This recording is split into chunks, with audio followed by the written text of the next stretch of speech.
Hello बच्चों, क्या हाल चाल बताइए, कैसे हैं आप लोग। तो स्वागत है आपका फिर से मास्टरमाइंड एकेडमी परिवार में। तो बच्चों, जैसा कि आप सभी को पता है कि हम हिस्ट्री की क्लास कर रहे थे और हिस्ट्री की क्लास में हमने पार्ट 7 तक पढ़ चुका है। हम सभी ने पार्ट 7 पढ़ लिया है, जो इटली का एकीकरण टॉपिक था। आज हम लोगों को पढ़ना क्या है, पार्ट 8। जिस पार्ट 8 में हम लोग मेजनी के बारे में पढ़ेंगे। जिस मेजनी ने यूरोप का कहे या फिर इटली का कहे, इटली के एकीकरण में और यूरोप में एक नई जागृति लाने में उन्होंने बहुत बड़ी भूमिका निभाई थी। तो चलिए आज हम इसी को डिटेल से पढ़ते हैं और इससे जो क्वेश्चन बनेंगे लास्ट में हम इससे जो क्वेश्चन बनते हैं वो भी करवाएंगे, ठीक है। तो चलिए हम शुरू करते हैं। और शुरू करने से पहले मैं आपको कुछ सुनाना चाहूंगा कि जल्दबाजी में किया गया विश्वास और मेहनत के बिना लगाई गई आस। ध्यान से सुनिएगा कि जल्दबाजी में किया गया विश्वास और मेहनत के बिना लगाई गई आस, इन दोनों का परिणाम हमेशा क्या होता है, धोखा ही होता है, ठीक है। तो चलिए इसी के साथ दोस्तों हम शुरू करते हैं आज की अपनी क्लास। तो आज हमको पढ़ना क्या है, मेजनी के बारे में। चलिए डिटेल से थोड़ा हम पढ़ ले मेजनी के बारे में। यदि हम जानकारी इकट्ठी कर ले तो यही मेजनी का फोटो है जो अभी आप लोगों के सामने दिखाई दे रही है। ये मेजनी की फोटो है। और यदि हम मेजनी की बात करें तो मेजनी का पूरा नाम ज्यूसेप्पे मैत्सनी है। क्या नाम है इसका? तो कोई इसका ज्यूसेप्पे मैत्सनी बोलता है और कोई ज्यूसेप्पे मैत्सनी बोलता है। हालांकि इसका पूरा नाम क्या है, ज्यूसेप्पे मैत्सनी,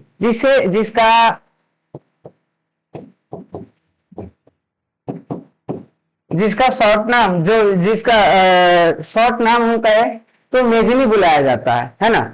चलिए इनका जन्म बता दे। तो इनका जन्म 22 जून 1805 ईस्वी पे हुआ था। याद रखेंगे, एग्जाम में यहां से ज्यादा ऑब्जेक्टिव बनते हैं, इसीलिए ये चीज सब कुछ हाईलाइटेड पॉइंट होते हैं जो आपको याद करना होता है। तो 22 जून 1805 ईस्वी को मेजनी का जन्म हुआ था और उसका जन्म स्थान जेनोवा में हुआ था। कहां हुआ था जन्म? तो हम कहेंगे जेनोवा, इटली में हुआ था। कहां हुआ था? तो उनका जन्म जेनेवा, इटली में हुआ था। और उनके पिता का नाम क्या है? तो हम कहेंगे उनके पिता का नाम क्या है? तो उनके पिता का नाम जियाकोमो मेजनी है। उनके पिता का नाम क्या है? जियाकोमो मेजनी है। और उनके माताजी के नाम उनके माताजी की यदि बात करें तो उनके माता का नाम क्या है? तो उनके माता का नाम मारिया ड्रेगो है। उनके माताजी का नाम क्या है? मारिया ड्रेगो है। और उनकी मृत्यु 10 मार्च 1872 ईस्वी को हो गई थी। यानी यदि हम बता दें आपको तो मेजनी का जन्म 1805 ईस्वी में हुआ था और उनका मृत्यु 1872 ईस्वी को हो गई थी। याद रखेंगे, मेजनी का जन्म 1805 ईस्वी में हुआ था और उसका मृत्यु 1872 ईस्वी में हुई थी। कहां हुई थी इसकी मृत्यु? पीसा में। पीसा इटली में मौजूद है, ठीक है। बात करें हम आगे तो अब हम पढ़ना शुरू करते हैं मेजनी के बारे में डिटेल से कि मेजनी की भूमिका क्या रही इटली के एकीकरण में, है ना। इटली के एकीकरण में मेजनी की क्या भूमिका रही? तो मेजनी एक साहित्यकार था। यदि हम मेजनी की बात करें तो मेजनी एक साहित्यकार था, गणतांत्रिक विचारों का समर्थक था। क्या था? तो गणतांत्रिक विचारों का समर्थक था। मेजनी वहां का एक कुशल सेना नायक भी था, यानी सेनापति भी, ये एक योग्य सेनापति भी था। यदि हम बात करें तो इन्होंने इटली के नागरिक आंदोलन में बहुत बड़ी भूमिका निभाई थी और इटली को एकीकृत करने में सबसे पहला, यदि इटली के एकीकरण का जनक माना जाए तो सबसे पहला इटली का जनक इसे ही कहा जाता है, ठीक है।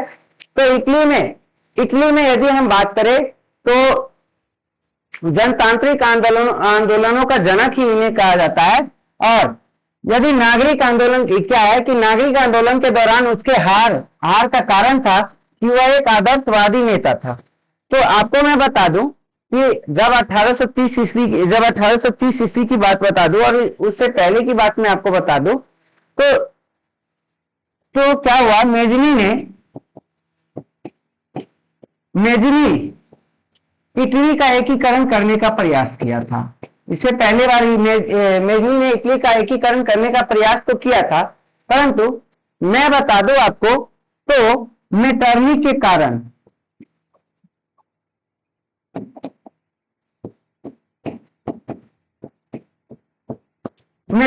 कारण उन्हें क्या हुआ, तो जैसे आपको पता होगा कि इटली में ऑस्ट्रिया की हस्तक्षेप थी और मेजनी चाहता था कि इटली का एकीकरण हो, जिसके कारण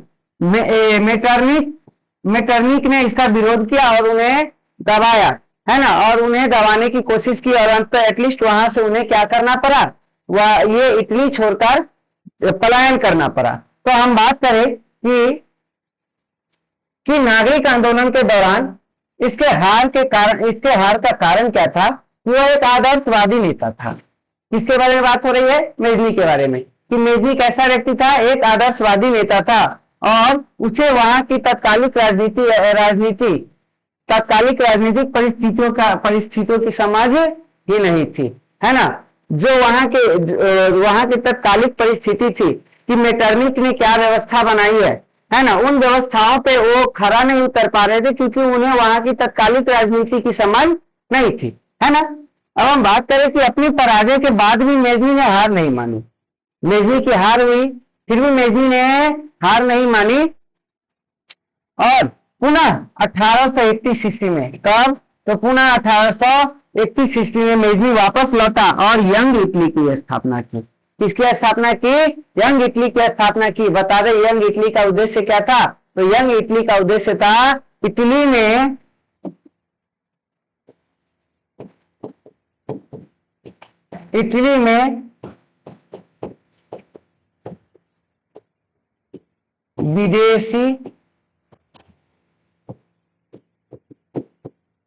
विदेशी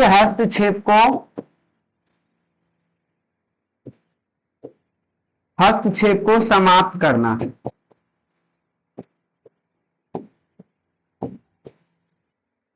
इटली में विदेशी हस्तक्षेप को समाप्त करना और इटली के सभी जनता को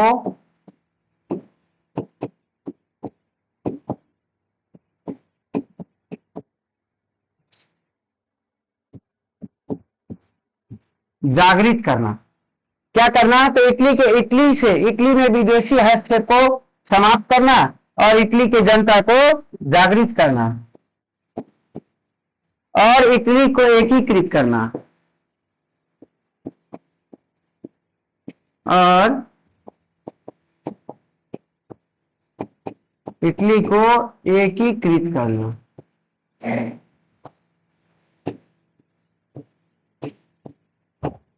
यही उद्देश्य था।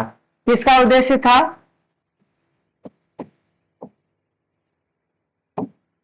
यह किसकी उद्देश्य थी, तो हम कहेंगे सर ये यंग इटली की उद्देश्य थी।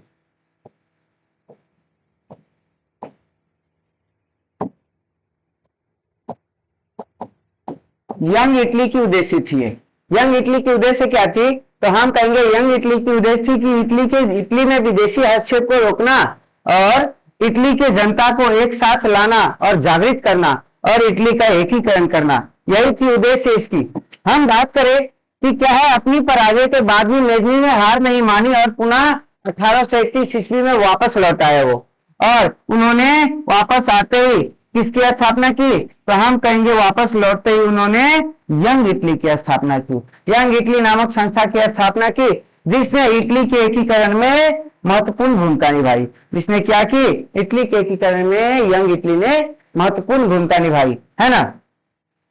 और हम बात करें आगे, तो क्या है कि यंग इटली का उद्देश्य क्या था, तो इसका उद्देश्य क्या थी कि इटली से प्रायद्वीपीय क्या है, इसका उद्देश्य क्या था, तो इटली प्रायद्वीपीय द्वीप से विदेशी हस्तक्षेप समाप्त करना।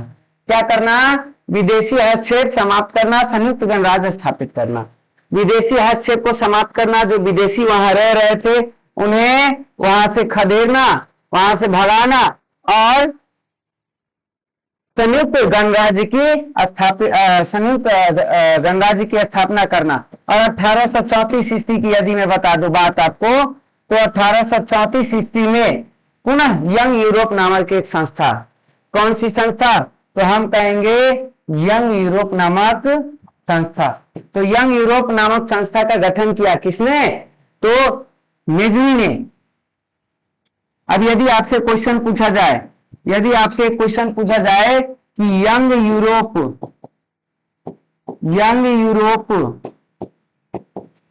नामक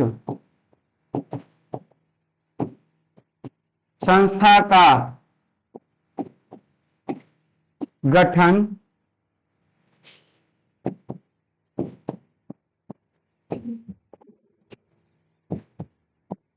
किसने किया, तो हम कहेंगे क्या, मेजनी ने किया।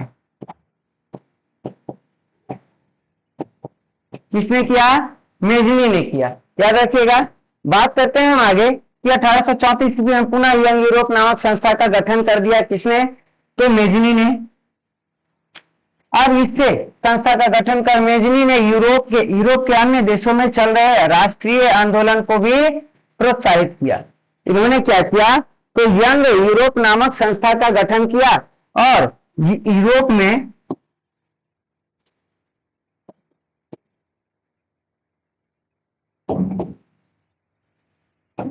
तत्कालिक यूरोप में इसका यंग यूरोप का उद्देश्य क्या था,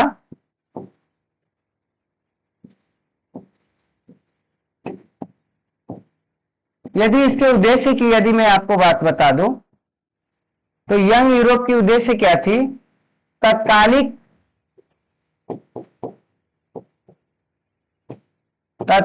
यूरोप में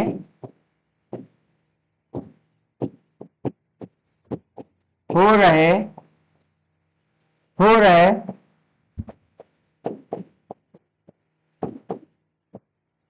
तत्कालिक यूरोप में हो रहे आंदोलनों से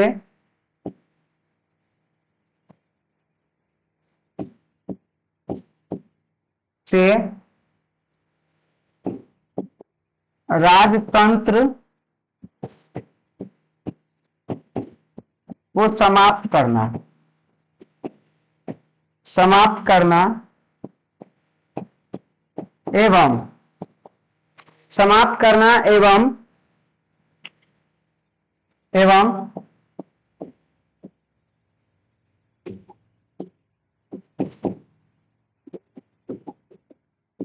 एवं गणतांत्रिक या प्रजातांत्रिक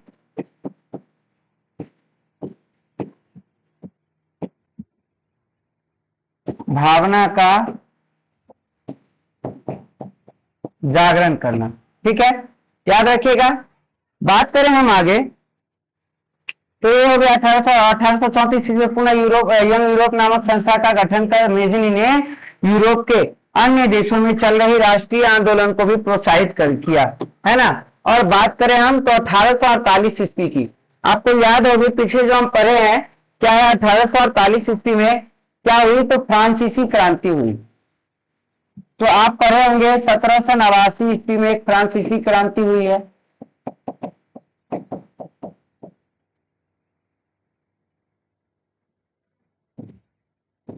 आप पढ़े होंगे 1789 ईस्वी की फ्रांसीसी क्रांति, है ना। फिर आप पढ़े होंगे 1830 ईस्वी में, 1830 ईस्वी की क्रांति।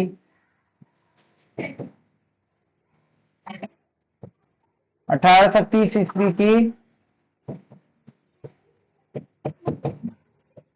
1830 ईस्वी की क्रांति आप पढ़ चुके होंगे। फिर आप पढ़ चुके होंगे 1848 ईस्वी की 1848 ईस्वी की फ्रांसीसी क्रांति, है कि नहीं। और ये सिर्फ 1848 ईस्वी में सिर्फ फ्रांस में ही नहीं हुई ये क्रांति, बल्कि इसका प्रभाव पूरे यूरोप पर देखने को मिला था, है ना। इसका प्रभाव पूरे यूरोप पर देखने को मिला था। और इसके बाद यूरोप में एकदम एकीकरण का लहर आ चुका था, एकीकरण की लहर आ गई और उसके बाद धीरे धीरे पूरे यूरोप के देश कंट्री, पूरे यूरोप कंट्री क्या होने लगे, एकीकृत होने लगे और एकीकरण के लिए आंदोलन करने लगे। हम बता दें आपको मेरे बउआ, तो ध्यान से सुनिएगा, 1848 ईस्वी में जब फ्रांस सहित पूरे यूरोप में क्रांति का दौर आया तो मेटरनिख को भी क्या करना पड़ा, अंततः ऑस्ट्रिया छोड़कर भागना पड़ा। आपको पता होगा ये मेटरनिख कौन था, तो मेटरनिख ऑस्ट्रिया का चांसलर था। ऑस्ट्रिया का क्या था ये, मेटरनिख ऑस्ट्रिया का चांसलर था, है कि नहीं, याद रखिएगा इस बात को। मेटरनिख ऑस्ट्रिया का चांसलर था और मेटरनिख को 1848 ईस्वी की क्रांति के दौरान क्या करना पड़ा, ऑस्ट्रिया छोड़ना पड़ा और फिर पुनः मेजनी वापस लौटा। मेजनी पुनः राजनीति क्या है, तो पुनः इटली के राजनीति में मेजनी का आगमन हुआ और मेजनी इटली का एकीकरण क्या करना चाहता था। तो मेजनी का यदि बात करें तो मेजनी का उद्देश्य था कि मेजनी वापस लौटा, उसका उद्देश्य क्या था कि इटली का एकीकरण हो, इटली का क्या हो, इटली का एकीकरण कर उसे एक गणराज्य बनाना। क्या करना, तो इटली का एकीकरण कर उसे एक गणराज्य बनाना चाहता था, कौन, मेजनी। और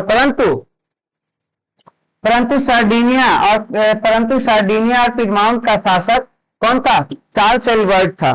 तो आपको ये तो पता ही होगा,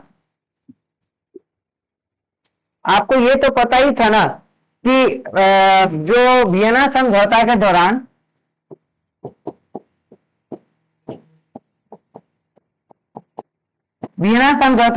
इटली को कई टुकड़ों में तोड़ दिया गया था, जिसमें से एक सार्डिनिया और पिडमाउंट भी था। सार्डिनिया और पिडमाउंट क्या बता दे, तो परंतु सार्डिनिया और पिडमाउंट का शासक चार्ल्स एल्बर्ट अपने नेतृत्व में सभी प्रांतों का विलय करना चाहता था। वो चाहता था कि क्या हो, कि मेरे ही नेतृत्व में ये जो इटली है इसके छोटे छोटे प्रांतों को सार्डिनिया पिडमाउंट में मिला लिया जाए, क्या कर दिया जाए, तो इसका विलय कर लिया जाए, है ना। और उधर पोप भी क्या चाहता था कि इटली का एकीकरण हो, लेकिन कैसे हो, मेरे देखरेख में हो, एक धार्मिक दृष्टिकोण से हो, है ना। पोप चाहता था, उधर पोप भी चाहता था कि धर्म राज्य बनाना, क्या बनाना, धर्म राज्य बनाना चाहता था, है ना। पोप क्या है, उधर पोप भी इटली को धर्म राज्य बनाने का पक्षधर था, है ना। अब मैं बता दूं आपको, ध्यान से देखिएगा, इन्हीं विचारों के टकराव के कारण, अब देखिए मेजनी कुछ और चाहता था,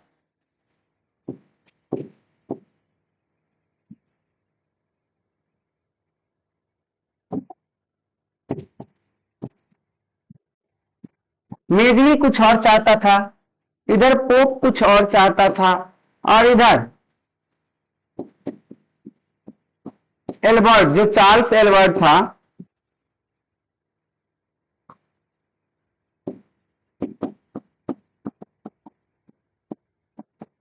ये चार्ल्स एल्बर्ट कुछ और चाहता था। इन तीनों के विचार अलग थे, और हुआ ये कि तीनों के विचारों का क्या हुआ, टकराव हुआ, और एटलीस्ट क्या हुई कि इन विचारों के टकराव के कारण इटली के एकीकरण का मार्ग अवरुद्ध हो गया। क्या हो गया, इसका मार्ग, ये जो इटली के एकीकरण का मार्ग अवरुद्ध हो गया, और कालांतर में ऑस्ट्रिया द्वारा इटली के कुछ भागों पर आक्रमण कर दिया गया। ऑस्ट्रिया ने इटली के कुछ भागों पर आक्रमण कर दिया, और उसके आक्रमण किए जाने लगे, और सार्डिनिया के शासक चार्ल्स एल्बर्ट की पराजय हो गई। ऑस्ट्रिया ने क्या कर दिया, ऑस्ट्रिया ने अटैक कर दिया, किस पर, तो ऑस्ट्रिया ने अटैक कर दिया इटली के कुछ हिस्से पर, और इटली पर अटैक करने के दौरान उन्होंने सार्डिनिया पर अटैक किया, और सार्डिनिया पर अटैक करने के बाद चार्ल्स एल्बर्ट जो वहां का शासक था, उन्हें हरा दिया गया, और उनकी क्या हो गई, पराजय हो गई, और ऑस्ट्रिया के हस्तक्षेप से इटली में जनवादी आंदोलन को कुचल दिया गया। और फिर उसी ऑस्ट्रिया के हस्तक्षेप के कारण क्या हो गया, तो इटली में जो जनवादी आंदोलन चल रही थी, जो आंदोलनें हो रही थी, उन्हें कुचल दिया गया, दबा दिया गया। और इस प्रकार मेजनी की पुनः हार हो गई। इस प्रकार मेजनी पुनः हार गया और मेजनी की पुनः हार हो गई और मेजनी पुनः पलायन हो गया वहां से। मेजनी पुनः वहां से पलायन हो गया। मेजनी को वहां से फिर से इटली छोड़कर मेजनी को पुनः इटली छोड़कर क्या करना पड़ा? छोड़कर जाना पड़ा। इटली छोड़कर जाना पड़ा। ठीक है, याद रहेगी। चलिए अब हम बात करते हैं कि मेजनी तो चला गया जी, है कि नहीं? मेजनी तो और इटली छोड़कर चला गया। अब हम बात करते हैं इससे रिलेटेड क्या कुछ क्वेश्चन बन सकते हैं जो हमारे एग्जाम में आएंगे? जी बिल्कुल आएंगे। तो अब हम थोड़ा इससे रिलेटेड कुछ क्वेश्चन कर लेते हैं। आज की तो हमारी टॉपिक जो मेजनी से संबंधित जो बातें थी तो वो तो आज समाप्त हो गई, है ना। जो मेजनी से संबंधित जो टॉपिक्स थे जो हमारे एग्जाम में आने वाली थी ये तो यहां से समाप्त हो गई। ठीक है, अब मैं आपको एक सब्जेक्टिव क्वेश्चन दे देता हूं। एक सब्जेक्टिव क्वेश्चन देता हूं मैं आपको, है ना। आप इस अपने नोटबुक में नोट कर लेंगे, नोटबुक में इसे सॉल्व जरूर करेंगे। ये आपकी HW है, ठीक है। ये आपकी HW होने वाली है कि आपको लिख कर लाना है या लिखना है मेजनी कौन था।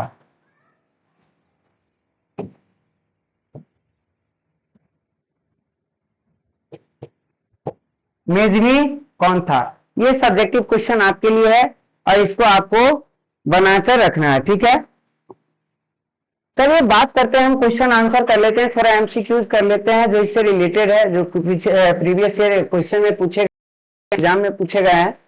तो चलिए हम बात करते हैं कि मेजनी का संबंध किससे है।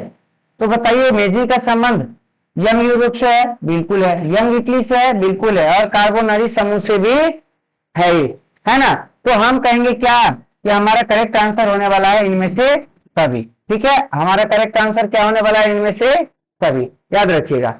आगे बढ़ते हैं हम कि मेजनी कौन था।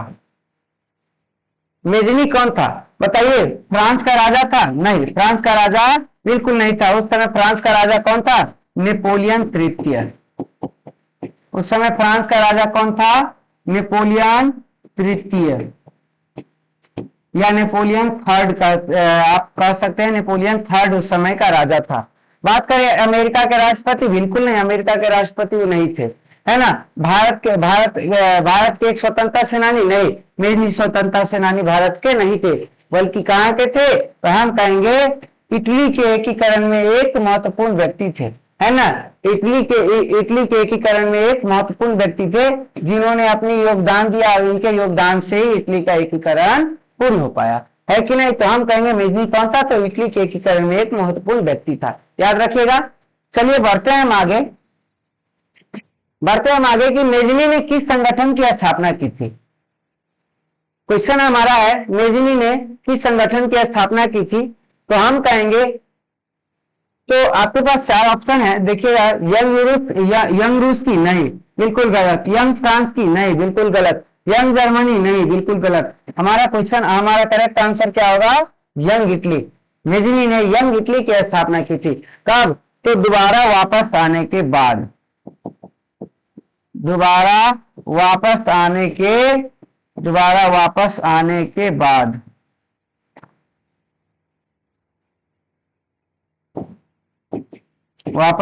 के बाद उन्होंने क्या, किसकी स्थापना की थी? तो यंग इटली की स्थापना की थी, है ना, याद रखिएगा। उन्होंने यंग इटली की स्थापना की थी। और यंग इटली का उद्देश्य क्या था बताइए? तो आप बताइएगा कि यंग इटली का उद्देश्य क्या था? इटली का एकीकरण। इटली का एकीकरण, इटली के जनता को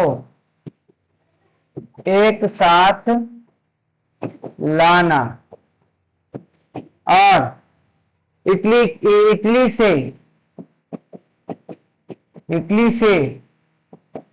विदेशी हस्तक्षेप को विदेशी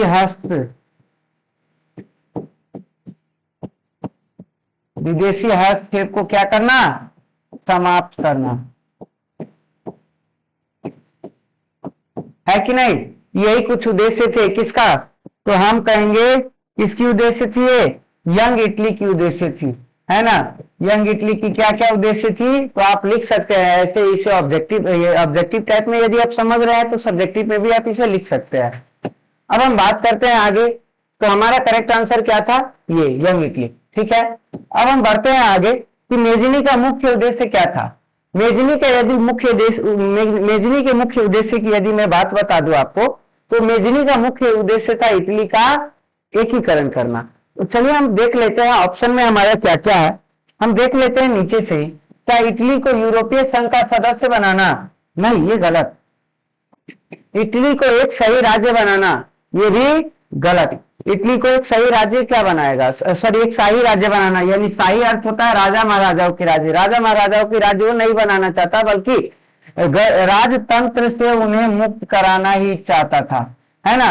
राजतंत्र से मुक्ति चाहते थे वो, है कि नहीं। राजतंत्र से मुक्ति, इटली को एक साम्राज्य बनाना, और या फिर इटली को एक स्वतंत्र और एकीकृत गणराज्य बनाना।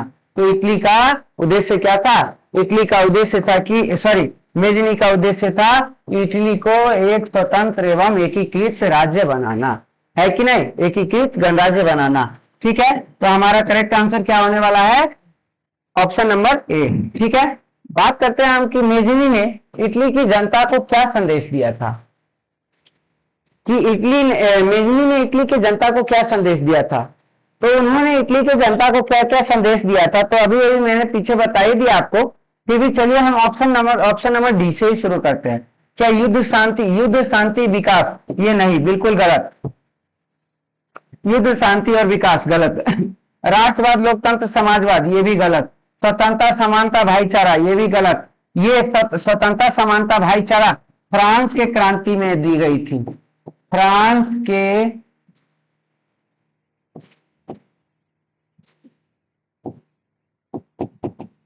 क्रांति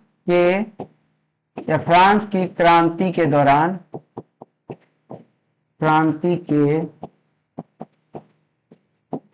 दौरान दी गई नारा थी, है ना। ये फ्रांस की क्रांति के दौरान दी गई नारा थी, स्वतंत्रता समानता या और भाईचारा यानी बंधुता, ठीक है। अब हम बात करते हैं इटली को मुक्त करो।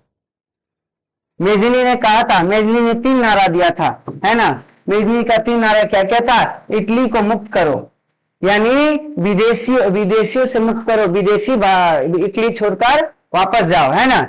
उन्होंने कहा इटली को मुक्त करो, तब भाइयों को एक साथ लाओ, ये एक साथ मिलाओ, यानी भाईचारा बनाओ, और क्या परमात्मा में विश्वास रखो, यानी ईश्वर पर विश्वास रखो एक दिन, और ईश्वर पर विश्वास रखो, और अपने काम को करते जाओ, एक न एक दिन सफलता जरूर मिलेगी, है ना। तो हमारा करेक्ट आंसर क्या होने वाला है, ऑप्शन नंबर ए, ठीक है। बात करते हैं मेजनी को किस रूप में जाना जाता है।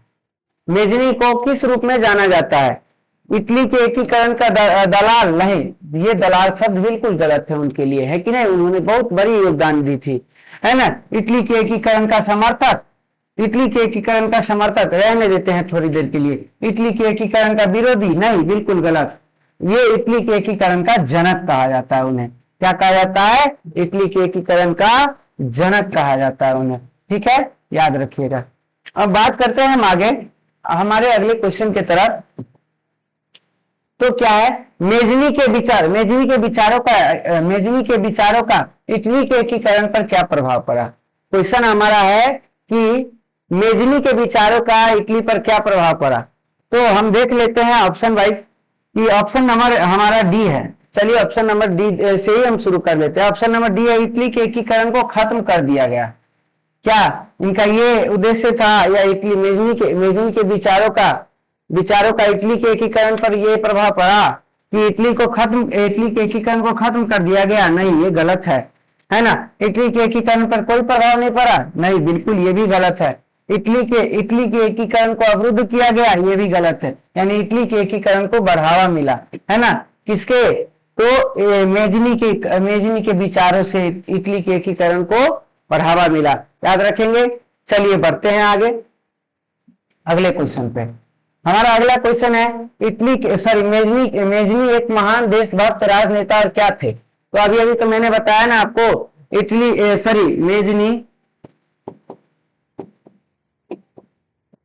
मेजनी इटली का क्या क्या था, तो हम कहेंगे साहित्यकार था।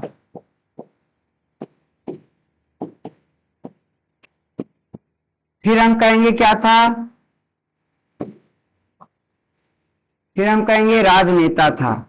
कैसा राजनेता था, तो वो एक गणतंत्रवादी नेता था, है ना, राजनेता था। और फिर हम कहेंगे क्या था, वो एक कुशल सेना नायक था, यानी योग्य सेनापति था, योग्य सेनापति था। क्या था वो, तो मेजनी की यदि बात करें हम, तो मेजनी एक साहित्यकार था, एक राजनेता था और एक योग्य सेनापति था, है कि नहीं।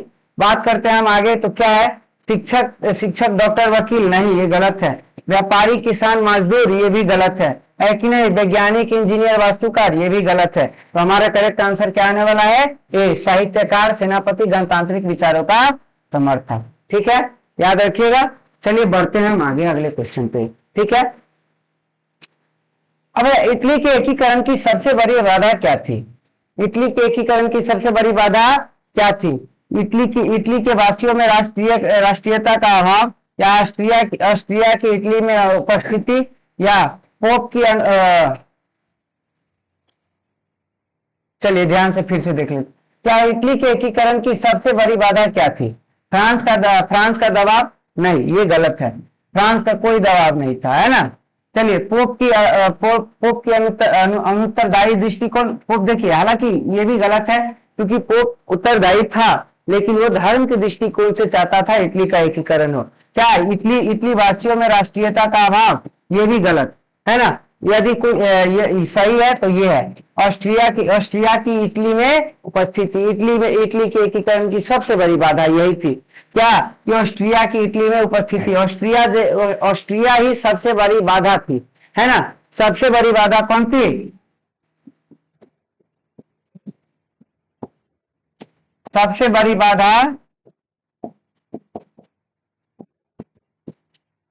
बाधा कौन थी, तो इटली के एकीकरण में सबसे बड़ी बाधा ऑस्ट्रिया थी। ठीक है, चलिए बात करते हैं, हम अगले क्वेश्चन पे चलते हैं कि किसने इटली को एक गणराज्य राष्ट्र बनाने में बहुत महत्वपूर्ण योगदान दिया।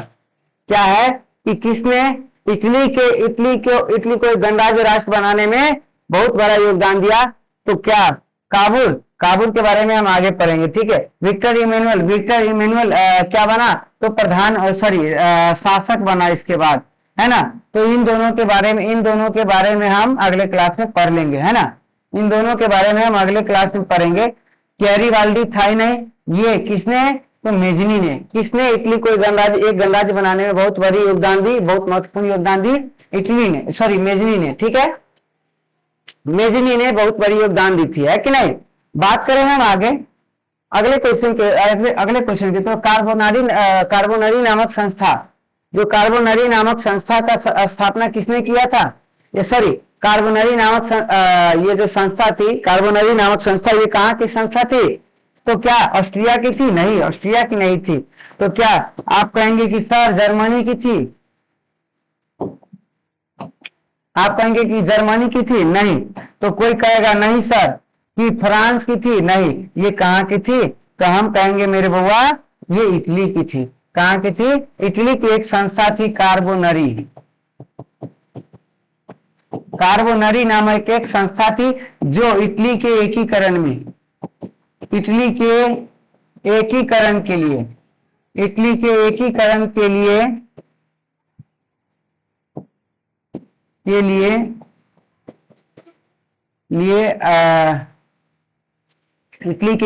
के लिए लड़ाई लड़ रही थी, है ना, लड़ रही थी। है कि नहीं। ये किसके लिए, तो कार्बोनरी, हम बात करेंगे कार्बोनरी संस्था जो इटली की थी, और ये क्या क्या कर रही थी, तो इसका उद्देश्य था इटली को विदेशियों से मुक्त कराना, है कि नहीं। अब हम बात करते हैं, हमारा अगला क्वेश्चन है कि इटली के एकीकरण का प्रथम व्यक्ति, इटली के एकीकरण का प्रथम व्यक्ति कौन था जिसने इटली को राजनीतिक एकता प्रदान करी थी। यहाँ यदि आप लोग मेजनी सोच रहे हैं तो ये मेजनी बिल्कुल गलत होगा। कौन होगा, नेपोलियन हमारा करेक्ट आंसर होने वाला है। क्यों, क्योंकि यहाँ आप कंफ्यूज होंगे, कोई बोलेंगे सर मेजनी होगा, नहीं, मेजनी से पहले अभी आप पीछे पढ़े होंगे, इटली का एकीकरण जब आप पढ़े होंगे तो नेपोलियन ने जो नींव तैयार की थी, नेपोलियन ने जो नींव तैयार की थी, राष्ट्रवादी जो नींव उन्होंने तैयार की थी, उन्हीं राष्ट्रवादी नींव पर वहां के जनता ने खरा उतरा और फिर क्या किया, वहां की जनता ने आंदोलन करना शुरू किया और फिर एटलीस्ट लास्ट में क्या हुआ, तो इटली का एकीकरण संभव हो पाया, है कि नहीं। बढ़ते तो यानी हमारा करेक्ट आंसर क्या होने वाला है, नेपोलियन हमारा करेक्ट आंसर होने वाला है। ठीक है, चलिए बढ़ते हैं हम आगे, हम अगले क्वेश्चन पे। अगला क्वेश्चन हमारा क्या है कि किसने इटली को एक गणराज्य राष्ट्र बनाने में बहुत महत्वपूर्ण योगदान दिया, तो मेजनी ने। किसने, मेजनी ने इटली को एक महत्वपूर्ण गणराज्य बनाने में मदद किया, है कि नहीं। तो चलिए आज हमने यहां तक पढ़ लिया है, और अगले क्लास में हम पढ़ेंगे क्या, अगले क्लास में हम पढ़ेंगे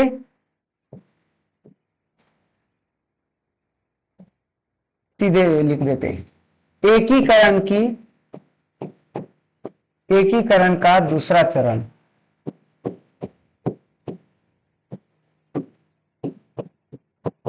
अगले क्लास में हम क्या पढ़ेंगे, एकीकरण का दूसरा चरण। ठीक है, तो यदि बच्चों आप लोगों को क्लास अच्छी लगी हो तो चैनल को सब्सक्राइब कर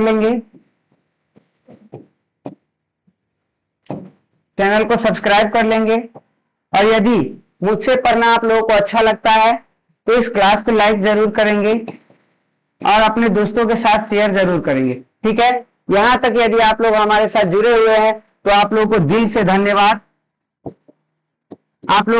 धन्यवाद, ऐसे ही हमारे साथ बने रहिए, है ना। यदि आप लोग हमारे साथ जुड़ते हैं और क्लास में ऐसे ही जुड़े रहते हैं तो हमें इससे मोटिवेशन मिलती है जो आप लोगों के लिए और भी मेहनत करे और अच्छा करे, है कि नहीं। तो तब तक के लिए हम रहने देते हैं यहीं पर, फिर मिलते हैं हम अगले क्लास में। तब तक के लिए जय हिंद, जय भारत, भारत माता की जय।